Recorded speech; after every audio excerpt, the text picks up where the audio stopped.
Hello friends, very good evening, Radhe Radhe, सत श्री अकाल, नमस्कार। कैसे हैं आप सब? आशा करता हूँ आप सभी काफ़ी अच्छे होंगे। और बीपीएससी टीआरई 2.0 का बूस्टर सीरीज है ये, ठीक है। और ये दूसरा वीडियो है हमारा। पहला वीडियो जैन धर्म पे कंप्लीट किया है। अब दूसरा वीडियो है बिहार की जनगणना, ठीक है, बिहार की जनगणना। तो यहाँ से भी क्वेश्चन आएगा, 1 से 2 क्वेश्चन हम वही वीडियो कराएंगे जहाँ से क्वेश्चंस आते हैं, ठीक है। तो रिवाइज करने में कर लीजिए एक बार और ज़रूर वीडियो देखिए, ठीक है। बहुत हेल्पफुल मिलेगी, यहाँ से क्वेश्चन ज़रूर मिलेंगे आपको। तो चलिए बिहार की जनगणना पढ़ते हैं।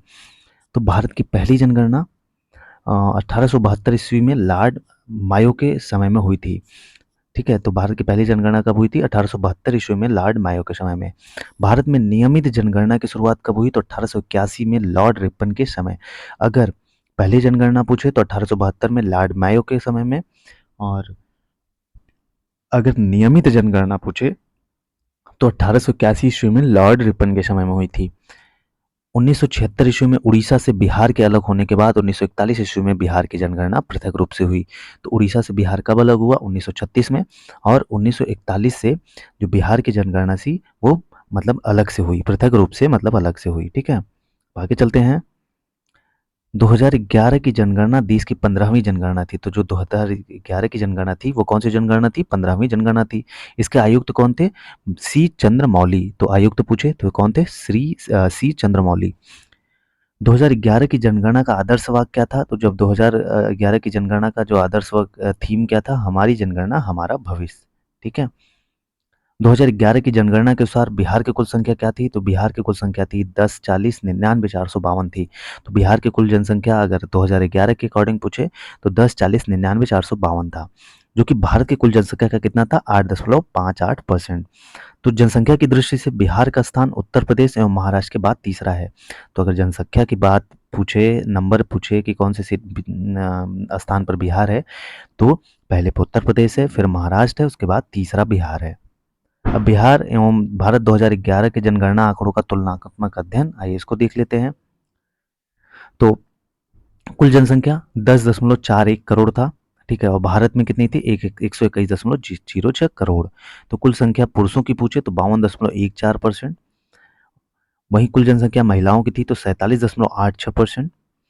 और ग्रामीण जनसंख्या पूछे तो 9.23%। और ग्रामीण जनसंख्या परसेंटेज कुल जनसंख्या का तो 88.7% कुल जनसंख्या के ग्रामीण लोग थे। और शहरी जनसंख्या पूछे तो शहरी जनसंख्या 1.18 करोड़।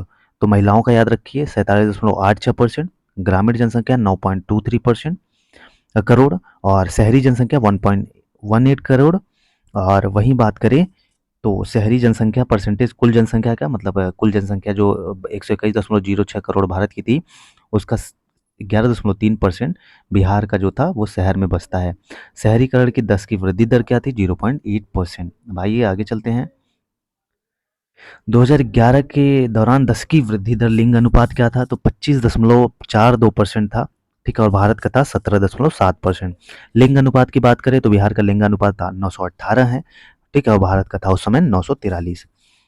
बाल लिंग अनुपात मतलब 0 से 6 वर्ष की बात करें तो 935 थे बिहार में और 919 भारत में, ठीक है। याद करिए, यहाँ से क्वेश्चन जरूर मिलेंगे आपको।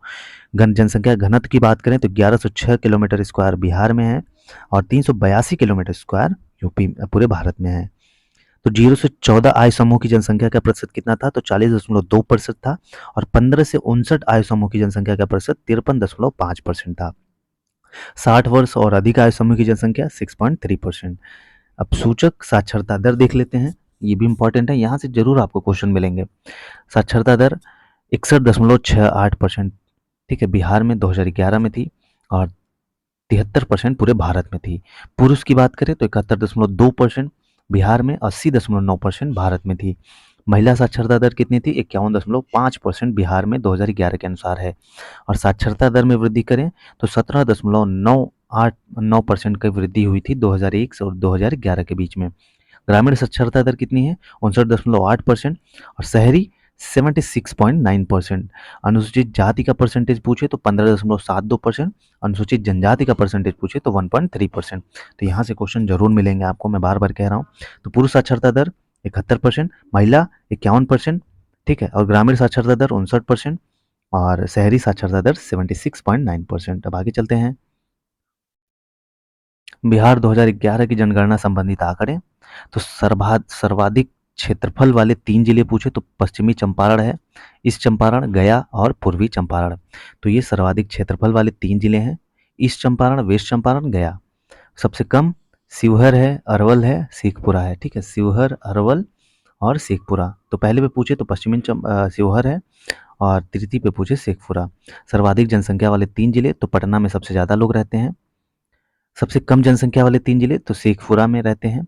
सर्वाधिक जनसंख्या 10 की वृद्धि वाले 3 जिले तो मधेपुरा में सबसे ज़्यादा है। सबसे ज़्यादा वाला याद रखे रहिए। सबसे कम जनसंख्या 10 की वृद्धि वाले 3 जिले तो अरवल है, गोपालगंज है, दरभंगा है। सर्वाधिक लिंगानुपात तो गोपालगंज में है। सबसे कम लिंगानुपात मुंगेर में है। ठीक है, और सर्वाधिक बाल लिंगानुपात वाला किशनगंज है। सबसे कम लिंगानुपात पूछे तो वैशाली है, बाल लिंगानुपात। और सर्वाधिक जनसंख्या घनत्व वाले 3 जिले तो शिवहर है। ठीक है, अब आगे चलते हैं। सबसे कम जनसंख्या घनत्व वाला पूछे तो कैमूर है। और सर्वाधिक शहरीकरण वाले 3 जिले पटना है, मुंगेर है, भागलपुर है। सबसे कम शहरीकरण वाले 3 जिले समस्तीपुर है, मधुबनी है, कैमूर है। सर्वाधिक साक्षरता वाले जिले कौन से हैं? 3 जिले। रोहतास में सबसे ज़्यादा पढ़े लिखे लोग हैं, फिर पटना में, फिर भोजपुर में। सबसे कम साक्षरता वाले पूछे तो पूर्णिया है, पूर्णिया में सबसे कम साक्षरता है। ठीक है, सीतामढ़ी, कटिहार हो गया। सर्वाधिक पुरुष साक्षरता दर वाले 3 जिले पूछे तो रोहतास है, पहले ही बता दिया। सबसे कम पुरुष पूर्णिमा है, पूर्णिया। सर्वाधिक महिला साक्षरता रोहतास, सबसे कम सहरसा। ठीक है, अब आगे चलते हैं। तो सर्वाधिक ग्रामीण साक्षरता पूछे तो रोहतास में ही है भाई, सबसे कम पूछे तो पूर्णिया में ही। सर्वाधिक शहरी साक्षरता दर कैमूर में है, सबसे कम है शिवहर में। सर्वाधिक अनुसूचित जात, ये यहाँ से इंपॉर्टेंट क्वेश्चन पूछा जा सकता है। तो एससी सबसे ज़्यादा कहाँ रहते हैं? तो गया में रहते हैं और नवादा, औरंगाबाद। और न्यूनतम किशनगंज में रहते हैं। और सर्वाधिक अनुसूचित जात एसटी की बात करें तो पश्चिमी चंपारण में रहते हैं और न्यूनतम खगड़िया में रहते हैं। ठीक है, तो ये इंपॉर्टेंट करिए, एससी गया में और न्यूनतम एससी वाले कहाँ रहते हैं? किशनगंज में। सर्वाधिक एसटी पश्चिमी चंपारण, सबसे कम खगड़िया। तो यहाँ पे बिहार की जनगणना 2011, ठीक है, 2011 की जनगणना हम लोगों ने पढ़ लिया बहुत अच्छे से। तो यहाँ से क्वेश्चन जरूर पूछा जाएगा। ठीक है, चलिए इस वीडियो में यहीं तक। अगर कंटेंट अच्छा लगे तो चैनल को लाइक, शेयर, सब्सक्राइब जरूर करिएगा। मिलते हैं अगले वीडियो में नए टॉपिक के साथ। तब तक के लिए जय हिंद, जय भारत।